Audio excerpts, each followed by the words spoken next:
आपल्यासोबत मनीषा कायंदे ताई आहेत. खूप खूप स्वागत आपल्या जय महाराष्ट्रमध्ये. नमस्कार वृषाली. नमस्कार. जसं मी म्हटलं की एक अभ्यासू नेतृत्व म्हणून तुमच्याकडे पाहिलं जातं. शिक्षण या विषयामध्ये तुमचे खास आवड आहे, रुची आहे आणि अनेक समित्यांवर तुम्ही काम केलेलं आहे. त्यामुळे तो एक पगडा आहे अभ्यासाचा आणि जाणकार असल्याचा.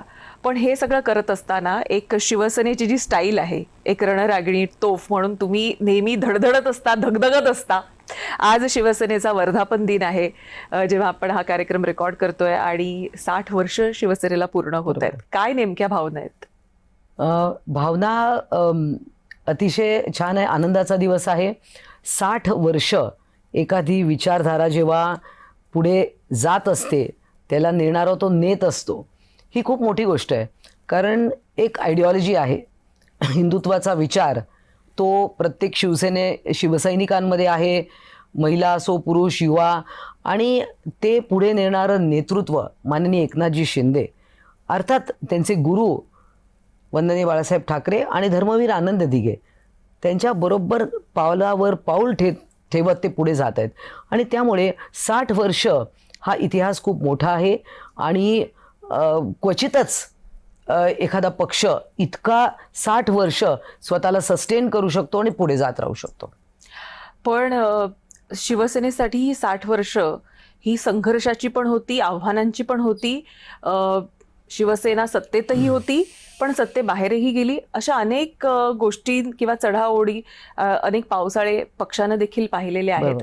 तुम्ही पूर्वी भाजपमध्ये असताना किंवा समविचारी पक्षामध्ये असतानाचा पाहिलेला शिवसेनेचा प्रवास आणि आता थेट शिवसेनेमध्ये काम करत असताना आलेला अनुभव कसं सांगाल? वृषाली, तुला माहिती आहे की मी दीर्घकाल भारतीय जनता पार्टीत होते. किंबहुना लहानपणापासूनच म्हटलं तरी हरकत नाही. माझे वडील RSS चे कार्यकर्ते होते आणि ते 3 वेळा अयोध्येला कारसेवा ही करण्यासाठी गेले, डॉक्टर होते. त्यामुळे म्हणजे तिथपासून जो प्रवास मला जो आठवतोय, आणि घरात नेहमी फोटो असे गुरुजी आणि डॉक्टर हेडगेवार यांचे असायचे. आणि भारतीय जनता पार्टीमध्ये प्रवास सुरू झाला. कालांतराने मी 2012 शिवसेनेत आले.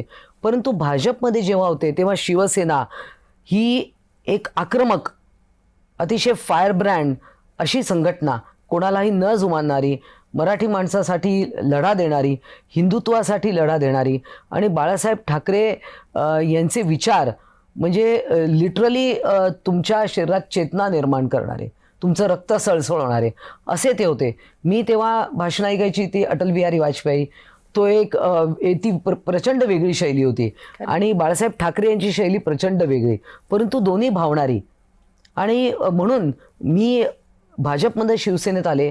मला फार काही मोठा बदल वाटला नाही. अर्थात नेतृत्वात बदल होता, स्टाईल ऑफ फंक्शनिंगमध्ये किंवा जी रचना 2 पक्षांची आहे ती आजही वेगळी आहे. परंतु शिवसेना आजही तशीच आहे. म्हणजे आजही शिवसेना मराठी माणसासाठी झटणारी आहे, हिंदुत्वासाठी आहे. आणि आत्ताचं जे चित्र आहे, खास करून शिवसेनेमध्ये खूप उतार चढाव झाले. आपण पाहिलं, अनेक वेळा लोक सोडून गेले.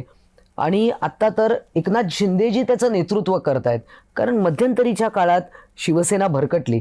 मी शिवसेनेत आले त्याच्यानंतर जेव्हा उद्धव ठाकरे यांनी काँग्रेसबरोबर जाण्याचं ठरवलं, ते अजिबात मनातून पटलेलं नव्हतं. परंतु आपण तर इथे आलोय आणि हे सगळं झालंय, तर लगेच आपण काय करू शकतो. परंतु जेव्हा एकनाथजी शिंदे यांनी हे पाऊल उचललं आणि शिवसेनेला मूळ पदावर आणलं हिंदुत्वाच्या विचारांवर, तेव्हा नक्कीच वाटलं की नाही, हे इकडे जे होत आहे ते सगळं चुकतंय. आणि शिंदे साहेबांनी आमच्यासोबत काम करा असं म्हटलं. ते वाक्य मला त्यांचं आवडलं की आमच्यासोबत काम करा. म्हणजे तिकडून सोडा किंवा काय, त्यांचं जे ती वाक्यरचना होती की त्यांना काम करणारी लोकं हवी आहेत, परफॉर्म करणारी लोकं हवी आहेत, समाजात जाणारी लोकं हवी आहेत, अभ्यास करणारी लोकं हवी आहेत, आणि सभागृहात शिवसेनेची बाजू भक्कम मांडणारी लोकं हवी आहेत. आणि त्यामुळे एकनाथ शिंदेंच्या बरोबर काम करण्याचं मी ठरवलं. पण हा निर्णय कठीण होता ताई? हो, निश्चितच कठीण होता. कारण मला तिकडे निश्चितच माननीय उद्धवजी ठाकरे यांनी MLC दिली होती. मी चांगलं कामही करत होते, प्रवक्ता होते अगोदर, आणि प्रवक्ता म्हणून चांगलं काम केल्यामुळे निश्चित माझा विचार झाला. आणि त्याबद्दल नक्कीच मी त्यांची आभारी आहे. परंतु पुढे जे होतं पक्षामध्ये ते मात्र मला पटत नव्हतं. भारत जोडो यात्रामध्ये राहुल गांधींबरोबर आणि त्या सगळ्या जथ्याबरोबर आपण चालणं हे मनाला पटत नव्हतं. आणि मला जवळजवळ वर्षभर लागले. म्हणजे मला जेव्हा शिंदे साहेबांनी म्हटलं की आमच्यासोबत काम करा, लगेच तो निर्णय झाला नाही, खूप वेळ लागला. म्हणजे कसा पक्ष पुढे जातोय, काय नेमकं होतंय. आणि अर्थातच मग नंतर विचार पक्का झाला की नाही, आता मला असं वाटतं की ही योग्य दिशा आहे.